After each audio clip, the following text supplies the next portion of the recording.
नमस्ते। Criminal law series में आप सभी का स्वागत है। आपराधिक विधि में आज हम लोग कॉग्निजेबल ऑफेंस यानी संज्ञेय अपराध और नॉन कॉग्निजेबल ऑफेंस यानी असंज्ञेय अपराध को समझेंगे। अध्ययन से पता चलता है कि अपराधों की गंभीरता के आधार पर उनको दो भागों में बांटा गया, एक कॉग्निजेबल ऑफेंस और दूसरा नॉन कॉग्निजेबल ऑफेंस। वो अपराध जो गंभीर प्रकृति के होते हैं, जैसे आईपीसी की धारा 272, 302, 304, 304 बी, 306, 467 आईपीसी आदि। और इन अपराधों का असर सीधे सीधे हमारी सोसाइटी पर पड़ता है। चूँकि कानून व्यवस्था को कंट्रोल करने का दायित्व स्टेट यानी सरकार पर होता है, तो ऐसे मामलों में सरकार पार्टी होती है और ये ऑफेंस कॉग्निजेबल की श्रेणी में आते हैं। वहीं दूसरी तरफ वो अपराध जो बहुत ही साधारण प्रकृति के होते हैं, जैसे आईपीसी की धारा 323, 334, 352, 417, 426, 500 और 504 आईपीसी आदि। और इसका असर इंडिविजुअल पर पड़ता है और इसमें स्टेट पार्टी नहीं होती है और ये कॉग्निजेबल श्रेणी में नहीं आते हैं, इसलिए ये नॉन कॉग्निजेबल होते हैं। कॉग्निजेबल ऑफेंस की परिभाषा सीआरपीसी की धारा 2C में और नॉन कॉग्निजेबल ऑफेंस की परिभाषा सीआरपीसी की धारा 2L में दी गई है। कॉग्निजेबल ऑफेंस में पुलिस शेड्यूल फर्स्ट सीआरपीसी में दिए गए अपराधों के और अन्य विधि के विरुद्ध अपराधों के संबंधित मामलों में किसी व्यक्ति को बिना वारंट के गिरफ्तार कर सकती है और पुलिस बिना मजिस्ट्रेट के आदेश के ऐसे अपराध के मामले की विवेचना प्रारंभ कर सकती है। संज्ञेय अपराध की सूचना संबंधित थाने पर मिलने पर, चाहे वो लिखित हो या मौखिक, उसको तत्काल थाने के भारसाधक अधिकारी द्वारा मामले को दर्ज किया जाएगा, जो कि प्रथम सूचना रिपोर्ट यानी FIR कहलाती है।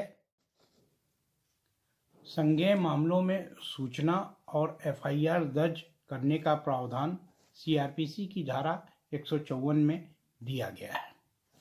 नॉन कॉग्निजेबल ऑफेंस में पुलिस अपराध से संबंधित किसी व्यक्ति को बिना वारंट के गिरफ्तार नहीं कर सकती है और नॉन कॉग्निजेबल ऑफेंस में पुलिस बिना मजिस्ट्रेट के आदेश के मामले की विवेचना आरंभ नहीं कर सकती है। असंज्ञेय मामलों के बारे में सूचना और ऐसे मामले की विवेचना का प्रावधान धारा 155 सीआरपीसी में दिया गया है। मामले की विवेचना एनसीआर में धारा 155 सब क्लास 2 में मजिस्ट्रेट के आदेश के बाद ही प्रारंभ की जा सकती है। पुलिस को थाने पर नॉन कॉग्निजेबल रिपोर्ट मिलने पर थाने पर रखी बुक में उसको दर्ज करना होता है। कोई अपराध कॉग्निजेबल है या नॉन कॉग्निजेबल है, इसका पता लगाने के लिए हमको सीआरपीसी के शेड्यूल फर्स्ट के क्लासिफिकेशन ऑफ द ऑफेंसेस के कॉलम 4 को देखना होगा, जिसमें आईपीसी की प्रत्येक धारा का प्रावधान दिया गया है कि कौन सी धारा कॉग्निजेबल है और कौन सी धारा नॉन कॉग्निजेबल है। शेड्यूल 1 के पार्ट में वर्णित अपराधों के साथ ही शेड्यूल फर्स्ट के सेकेंड पार्ट में अन्य विधियों के विरुद्ध अपराधों में भी यह बताया गया है कि जिन अपराधों में सजा का प्रावधान 3 साल या उससे ऊपर आजीवन कारावास या मृत्युदंड तक है, तो ऐसे अपराध कॉग्निजेबल यानी संज्ञेय अपराध की श्रेणी में आएंगे। और वो अपराध जिनमें सजा का प्रावधान 3 साल से कम है, वो असंज्ञेय अपराध यानी नॉन कॉग्निजेबल ऑफेंस के अंतर्गत आएंगे। लेकिन जब हम शेड्यूल फर्स्ट का अवलोकन करते हैं, अध्ययन करते हैं, तो पाते हैं कि बहुत सी धाराएं ऐसी हैं जिसमें सजा का प्रावधान 3 साल से कम है, लेकिन वो नॉन कॉग्निजेबल की श्रेणी में न आकर कॉग्निजेबल श्रेणी में आते हैं। और बहुत से धाराएं ऐसी हैं जिसमें नॉन कॉग्निजेबल ऑफेंस है और वो नॉन कॉग्निजेबल की श्रेणी में न आके कॉग्निजेबल की श्रेणी में आते हैं।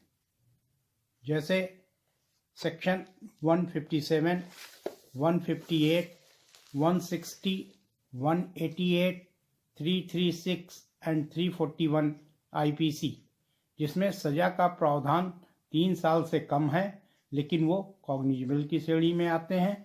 वहीं दूसरी तरफ सेक्शन 194, 219, 466, 467, 494 एंड 495 IPC, जिसमें सजा का प्रावधान 3 साल से ऊपर है, लेकिन ये नॉन कॉग्निजेबल की श्रेणी में आते हैं।